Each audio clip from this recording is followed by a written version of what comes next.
सहायक भाई बहनों को मेरा प्यार भरा नमस्कार। साथियों, कुछ महत्वपूर्ण बातें आपके बीच में शेयर करने के लिए भी आपके बीच उपस्थित हुआ हूं। साथियों, जैसा कि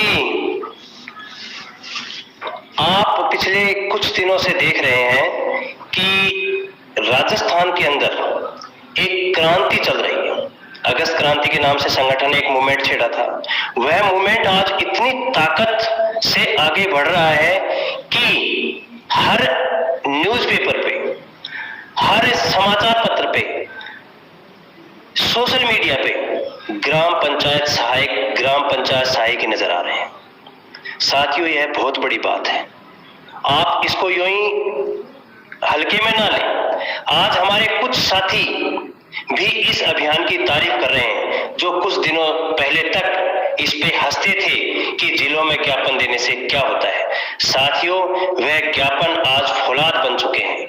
लेकिन मैं आपको बता दूं कि इसके पीछे संगठन की वो टीम जो नाम के लिए काम नहीं करती है, अपने नियमितीकरण, रोजगार प्राप्ति के लिए काम करती है, रात दिन मेहनत करती है। इसी का परिणाम है कि आज सारे राजस्थान में जहां भी मुख्यमंत्री महोदय, मंत्री महोदय पहुंच रहे हैं, ग्राम पंचायत सहायक पूरी ताकत से अपनी नियमितीकरण की मांग उनके सामने भविष्य में करने वाले हैं। उन सभी साथियों को प्रदेश अध्यक्ष प्रवीण जसरापुर की ओर से कोटि कोटि धन्यवाद, नमन, सादर प्रणाम।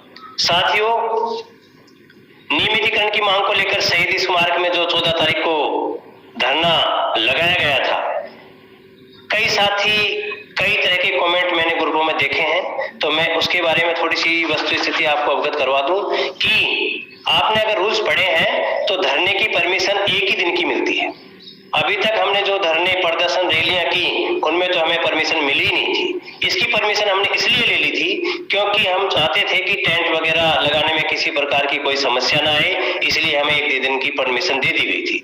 लेकिन साथियों, आप जानते हो कि संख्या बल अगर सही समय पर सही नहीं होगा तो क्या प्रशासन धरना आगे लगाने देगा? प्रशासन आपके ऊपर निश्चित दबाव बनाएगा, लेकिन अगर आपके पास संख्या बल होगा तो आपको हटाने वाला कोई नहीं है।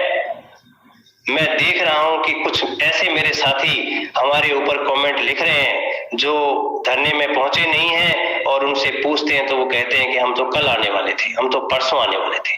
साथियों, सरकार ने हमारे ऊपर जो क्रूरता दिखाई है वह सरकार की एक अलग तरह की तानाशाही है, ड्यूटी है। लेकिन संगठन ने जिस हौसले और ताकत से जो साथी 14 तारीख को रात को जेल भरो आंदोलन में हमारे साथ थे, उनको मैं दिल की असीम गहराइयों से भाई और बहनों को धन्यवाद देना चाहता हूं कि उन्होंने संगठन का इस विकट घड़ी में भी साथ दिया और पटेल प्रवीण के साथ जेल भरो आंदोलन में शामिल हुए। इसकी बदौलत सचिवालय में अधिकारियों से बात हुई और वार्ता के बाद जो परिणाम निकल कर आए उसका विवरण इस प्रकार है। साथियों, हम जानते हैं कि काम में सबसे बड़ी बाधा होती है वित्त विभाग की। अधिकारियों से बात हो चुकी है। पैरा टीचर, शिक्षाकर्मी, मदरसा, ग्राम पंचायत सहायक, चारों ही संविदा कार्मिकों की फाइल एक साथ दौड़ रही है। वित्त विभाग से भी निकल चुकी है। अब सिर्फ नोटिफिकेशन जारी होना है जो सरकार के द्वारा उचित समय पे कर दिया जाएगा। हम जानते हैं कि पैरा टीचर, शिक्षाकर्मी, संविदा स्वतंत्रता संग्राम के प्रणेता माननीय श्री शमशेर भालू खान जी जब आंदोलन नहीं कर रहे हैं और इंतजार कर रहे हैं, तो फिर हमारे कुछ साथी रैली क्यों चिल्ला रहे हैं? यह एक सोचने की बात है। हमारे साथी जो अन्य संविदा संगठन है, उन्होंने हमें उस समय भी कहा था कि अभी आप आंदोलन मत करो, 10-15 दिन का समय है, थोड़ा इंतजार कर लो। लेकिन आपकी दबाव, आपकी भावनाओं को देखते हुए हमने आंदोलन का बिगुल बजाया। साथियों, आंदोलन सफल भी रहा। आंदोलन के बाद जो संगठन चाहता था उस तरह की बातें भी सरकार से हो चुकी हैं। अब सिर्फ 10 या 15 दिन के लिए ही सरकार ने हमें बोला है, तो हमें 10-15 दिन सरकार का इंतजार करना चाहिए। कल माननीय मुख्यमंत्री जी ने चित्तौड़गढ़ में स्पष्ट कहा है, जब हमारे एक साथी ने उनसे पूछा कि साहब 14 तारीख को हमारा जयपुर में कार्यक्रम था, हमें पुलिस प्रशासन ने वहां पे पीटा है और हमें वहां से भगा दिया गया था। माननीय मुख्यमंत्री ने कहा था कि अब आपको आंदोलन की जरूरत ही नहीं है, आपका तो काम हो चुका है, आप क्यों आंदोलन करते हो, अभी थोड़ा इंतजार कीजिए कुछ दिन, उसके बाद अगर ना हो तो आंदोलन करना। बिल्कुल सही बात है साथियों, माननीय मुख्यमंत्री जी जब ये बात कह रहे हैं कि काम हो चुका है, आंदोलन की आवश्यकता नहीं है, तो हमारे हिसाब से, संगठन के हिसाब से हमें कुछ दिन इंतजार करना चाहिए। अगर उसके बाद सरकार नहीं करती है तो फिर अकेले नहीं करेंगे, पैरा टीचर, शिक्षाकर्मी, मदरसा, ग्राम पंचायत सहायक, एनआरएच, नरेगा, ये सारे संविदा संगठन अपने अपने हिसाब से रणनीति तैयार कर रहे हैं। अब की बार यह मूवमेंट इतिहास में इतना बड़ा होने वाला है कि राजस्थान सरकार नहीं, पूरी केंद्र सरकार जब भी संविदा कर्मियों की भर्ती करेगी तो इस मूवमेंट को, जो आगे भविष्य में होने वाला है, इसको याद करेगी कि वास्तव में राजस्थान के संविदा कर्मियों ने कोई मूवमेंट किया था। और मैं आपको बता दूं साथियों, वर्तमान समय में संगठन, अपने संगठन के संयोजक रामजीत पटेल जी ने भी, जब 14 तारीख की नाइट को पुलिस प्रशासन हमें बसों में भर रहा था, उस समय हमने कहा था कि हमारा अगला मूवमेंट दिल्ली एआईसीसी दफ्तर भी हो सकता है।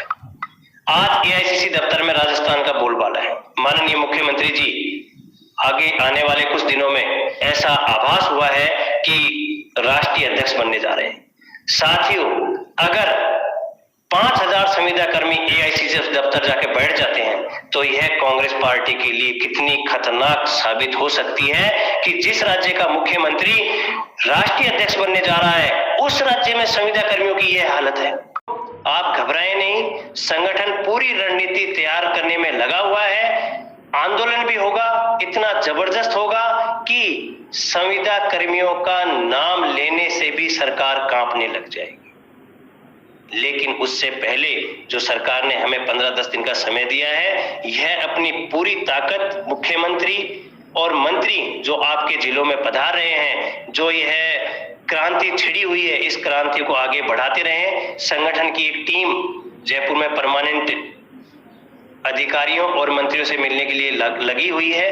अब मैं आपको कुछ रैली के बारे में प्रकाश डालूं। साथियों, यह रैली सही मायने में तो संविदा कर्मियों के लिए है ही नहीं, क्योंकि रैली का संविदा नामक शब्द से कोई लेना देना नहीं है, क्योंकि हम जानते हैं कि राजस्थान में संविदा पे 15 से 20 साल तक कर्मचारी काम करते आ रहे हैं।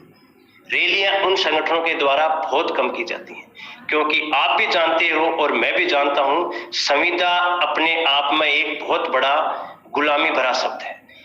यह सिर्फ कुछ घंटों की रैली से खत्म होने वाला नहीं है। रैलियां साथियों नेताओं के द्वारा की जाती है, अपना नाम चमकाने के लिए की जाती है, क्योंकि रैली में नेताओं के नारे लगते हैं। मैं आपको 10-12 साल में रैली का इतिहास बताऊं, क्योंकि मैं भी संगठन की अग्रिम पंक्ति में पुराने साथियों के साथ रहा हूं। रैली में 12-1 बजे हमारे भाई रात को सफर करते हुए वहां पहुंचते हैं।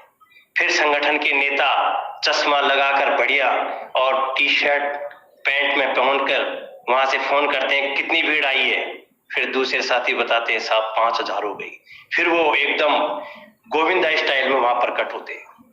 फिर पूरे दिन वहां पे भाषण चलते हैं और उसी बीच में मैसेज आता है कि डेलीगेशन के लिए आ जाओ। पुलिस बैठा के ले जाती है। सचिवालय में देखते हैं कि कौन अधिकारी कौन मंत्री बैठा है, कोई साहब फलाना नहीं है, चलो बैठो थोड़ा देर इंतजार करो, इतने कोई मंत्री आ जाता है, कोई आ जाता है। इसका मतलब अपने डिपार्टमेंट से कोई लेना देना नहीं है, कोई आ जाता है, एक फॉर्मेलिटी तो करनी है, कोई आ जाता है उससे मिला देते हैं। फिर बोलते हैं कि 2 घंटे लगेंगे, चलो चाय पी के आ जाओ बाहर। फिर थड़ी पे आ जाते हैं, वहां पर हंसी बोल मनोरंजन करते हैं, बताओ इस कार्यक्रम को कैसे खत्म किया जाए। फिर वो बताता है कि यार ऐसे बोल देंगे, फिर वहां झूठ बोल देंगे। तभी कोई प्लान बनाता है कि यार मेरी फलाने एमएलए से बात हो गई है, वो कह रहा है कि मेरे पास आ जाओ, मैं उससे मिला देता हूं और तुम्हारे धरने में चलते हैं। साथियों, यह सब हथकंडे इन रैलियों में अपनाए जाते हैं। 5 बजे अपना आपका डेलीगेशन आता है, आप भूखे प्यासे उत्सुकता से देखते हो कि शायद हमारे लिए कोई अच्छी बात निकल के आएगी, लेकिन अच्छी बात वहां से कुछ निकल कर नहीं आती हैं। सिर्फ और सिर्फ आपको बेवकूफ बनाकर आपके 2000 रुपए ऐंठने का और अपना नाम चमकाने का यह एक नेताओं का तरीका है और कुछ नहीं है। इसलिए जो भाई यह कहता है कि हम एक दिन की रैली से इनको नियमित करवा देंगे, वो सरासर आपके साथ धोखा करके आपका नाम चमकाने का प्रयास कर रहा है और कुछ नहीं है। साथियों, अगर किसी में हिम्मत है और कोई यह कहता है कि हम पंचायत सहायकों के लिए काम करेंगे, तो आज माननीय मुख्यमंत्री जी पूरे राजस्थान में घूम रहे हैं। मैं उन साथियों से निवेदन करना चाहता हूं कि वह जाइए किसी भी जिले में और अपनी टीम को वहां लगाइए और माननीय मुख्यमंत्री जी का विरोध करके दिखाइए, फिर हम मानेंगे उसको कि वास्तव में पंचायत सहायकों के भले के लिए काम करना चाहते हैं। साथियों, उनके जिलों में जब मुख्यमंत्री जी पहुंचते हैं, वहां उन्होंने कभी ज्ञापन नहीं दिया है और जयपुर में रैली करके आपको मूर्ख बनाने का जो ख्वाब अभी कुछ दिनों से आपको दिखाया जा रहा है, यह सिर्फ आपको मूर्ख बनाने की एक व्यवस्था है और कुछ नहीं है। आज राजस्थान में शमशेर भालू खान जैसे नेता, जो मुझे तक भी ये कह रहे हैं कि थोड़ा वेट कर, घबराने की बिल्कुल आवश्यकता नहीं है और हमने पूरी चीज, मैंने आपको आज तक कभी नहीं कहा कि आपका ये काम हो रहा है। आपको कह रहा हूं कि आपका काम अब डंके की चोट पे पूर्णता की ओर है। कभी भी गजट नोटिफिकेशन जारी हो सकता है। आप 10 से 15 दिन सिर्फ इंतजार कीजिए। अगर उसके बाद भी काम में किंतु परंतु हुआ तो यह मूवमेंट अब राजस्थान नहीं, राजस्थान से बाहर होगा और सारे संविदा कर्मियों का एक साथ होगा, जिससे सरकार अपना समाधान करने के लिए मजबूर होगी। मजबूर नहीं, करना पड़ेगा सरकार को, क्योंकि अंतिम ऐसी कोई गलती मत कीजिए अब जिससे सरकार हमें कह सके कि आपको तो हमने 15 दिन के लिए बोला था ना, आपने फिर विधानसभा पे कर दिया। इसका मतलब आप चाहते ही नहीं हो कि सरकार काम करे। इसलिए साथियों, घबराए नहीं। आपने 2 साल से संगठन का बहुत अच्छे से साथ दिया है। मेरा आपसे हाथ जोड़ के अनुरोध है कि कुछ दिनों तक और संगठन पे विश्वास करें। जो हमारे साथी काम कर रहे हैं, चाहे पटेल जी हों, तोड़ जी हों, भिंडा जी हों, दिनेश जी हों, हरीश जी हों, रामवतार ठेकला जी हों, जितने भी और मेरे साथी हैं, अमरदास जी हों, हुकुमाराम जाखड़ साहब हों, तरुण चित्तारा साहब हों, या और जितने भी साथी हों, अरविंद जी हों, अपने जितने भी साथी, अशोक गौतम जी हों, जिनका नाम मैं नहीं ले पा रहा हूँ, संयोगवश भूल गया हूँ, उन सभी साथियों का साथ दें। मनोज जी खटीक साहब हों, अनिल मिश्रा साहब